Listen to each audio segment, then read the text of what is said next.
Hello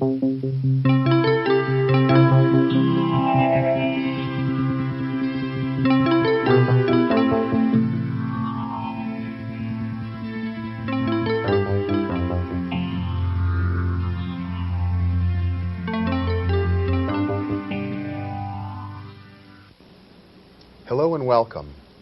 Our topic today is understanding mythology, and my guest is perhaps the world's foremost mythologist, Joseph Campbell, the author of The Hero with a Thousand Faces, The Masks of God, and the Atlas of World Mythology.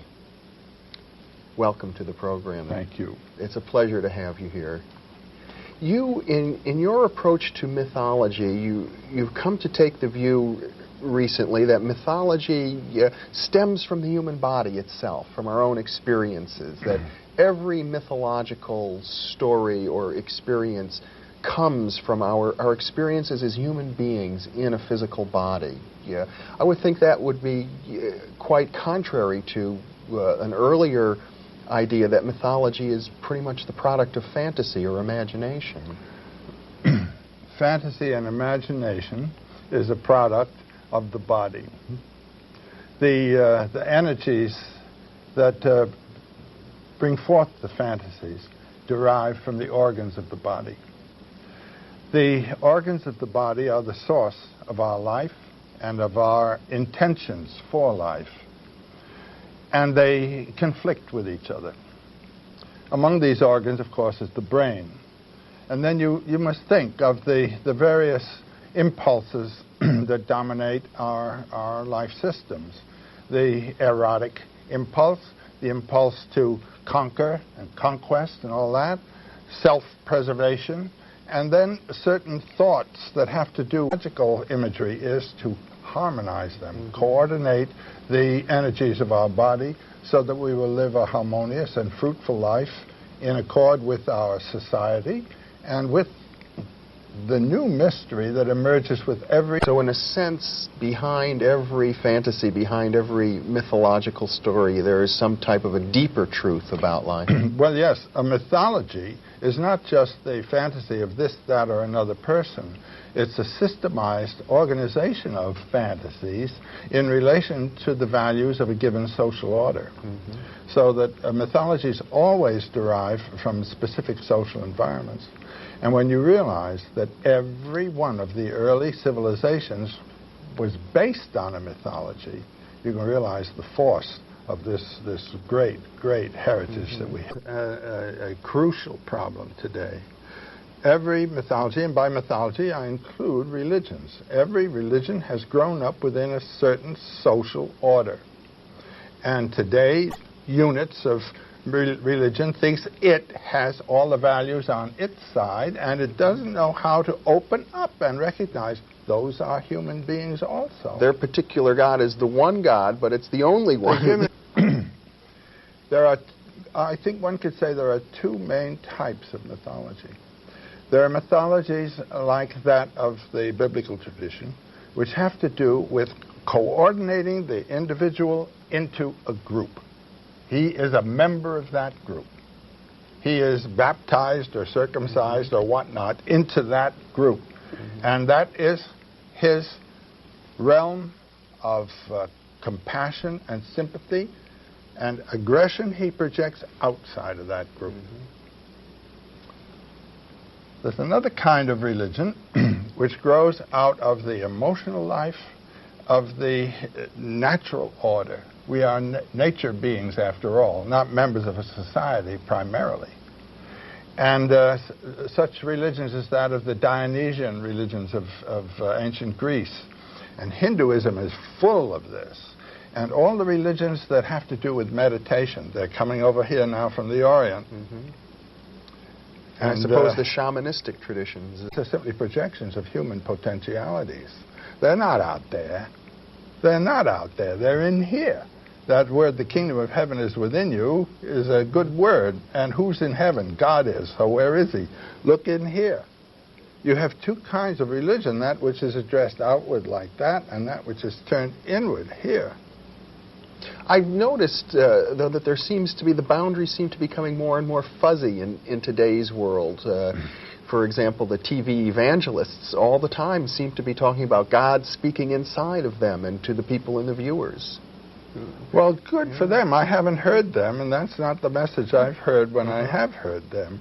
I've heard them saying it's in this book, you know, the big black book. Well, I've heard it in a funny context. It is certainly there. It's certainly there, but not in the language that says it's only for this group or in this group.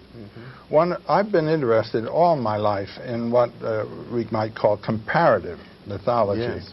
And when you see that what these people are saying in that language, these people are saying in this language, and they're getting mixed up simply because their languages differ, you know? If you go into a bakery shop and say you and affinities of Buddhism and Christianity. The idea of Buddha consciousness, that all beings are Buddha beings, and your whole function in meditation and everything else is to find that Buddha consciousness within and live out of that instead of out of the interests of the eyes and ears. Quite in contrast in that the Buddhist imagery concentrates on the pacific aspect. You might say, you know, having found serenity. Peace within and serenity.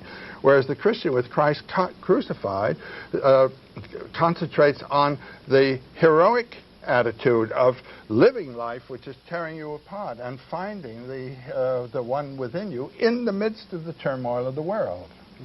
You have that in Buddhism also in the idea of the bodhisattva, the one who has found the eternal within himself and recognizes it in the world, and so, they have a beautiful term, joyful participation in the sorrows of the world. World of nature roundabout as understood today. There's no real conflict between science and religion. Religion is the recognition of the deeper dimensions that the science and that his mother, Mary, in sleep ascended to heaven. Okay. I've seen it in television shows. They show him rising up. And you know that going at the speed of light, they would not be out of the galaxy yet. So the message can't get into this contemporary body. You've got to translate these things into contemporary life and experience. Mythology is a validation of experience, giving it its spiritual or psychological dimension. And if you have a lot of things that you can't correlate with contemporary nature, you can't handle it. And I suppose one of the first things to go with modern science is the idea that the gods in the heavens are somewhere out there in space. Well, of course they're not. I mean, you've got, what is it, about outskirts of one of these, my God, you know, and so then God is particularly the one who thought of this whole thing, and of course that's not the one in the Bible at all, because all he thought of was a 3-layered birthday cake. And yet, doesn't it seem that some of the Hindus have anticipated the vastness of the universe? They've got it.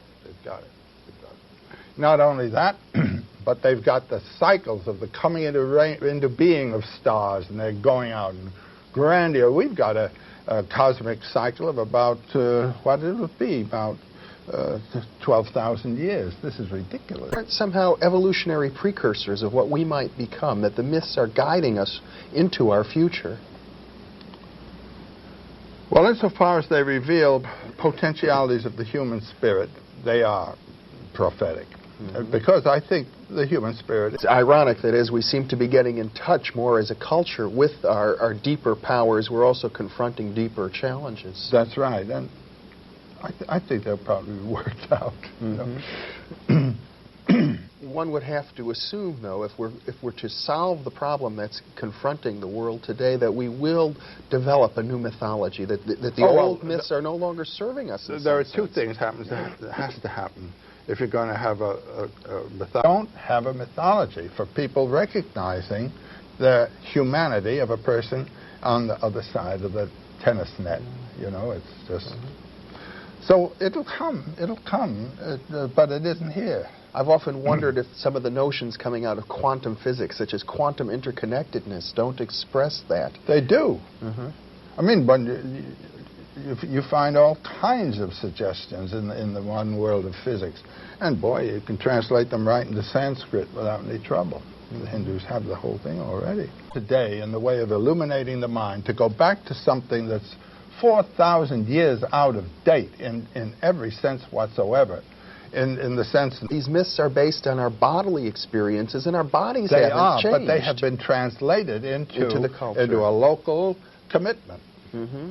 That's the point. When I speak of comparative mythology, this one sees it this way, this one sees it that way, but they're all talking about bread. Mm-hmm. Let's talk a little bit, regardless of culture. One existential reality is that of the mystery of birth. Mm-hmm. That's more than a Bible.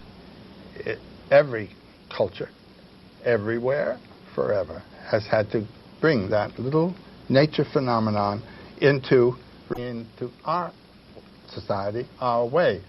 That wouldn't be bad if the society didn't think of itself as the only one worth being incorporated in. Mm-hmm. Every society has had to guide this little biological phenomenon through the inevitabilities of growth through childhood, adolescence, then moving into marriage. And this is something that right today is a disaster, just because the mythology of marriage has been forgotten. Could you expand that? I will a little later. Okay. And then to move on. There aren't there. Those are the universals. The problem of the relationship of this mortal, passing, phenomenal vehicle of consciousness to the mystery of consciousness. And finding this more enduring aspect of your life in yourself, that's what the religions are talking about. Myth is this side of the truth, but it leads you to it. It's as if that Christ image is, again, one of these guiding images leading us into our own future nature, so to speak. Yes, but I think what else it does in socially, namely the Christ image that is your life is the life of everyone else, too. Mm-hmm. And so this relieves you of your sense of special interest, high school grammar language, when you interpret the metaphor in terms of the denotation instead of the connotation. The menu is a reference to something transcendent of that piece of paper. And I suppose like a fine meal at a restaurant, when one really... How do you find the divine power in yourself, Mm-hmm. The word enthusiasm means filled with the God. That's yourself. That's where your life is. Now, I remember when I was a student in Paris, graduate at the University of Paris, I was studying philology. Mm-hmm. How sitting in the little garden at the Musée de Cluny on Boulevard Saint-Germain. We have about 10 seconds. And I thought it was. And that academic thing dropped off. Joseph Campbell, you certainly have managed to exemplify following your bliss in your life. I tell you I have. And thank you very much for being with us.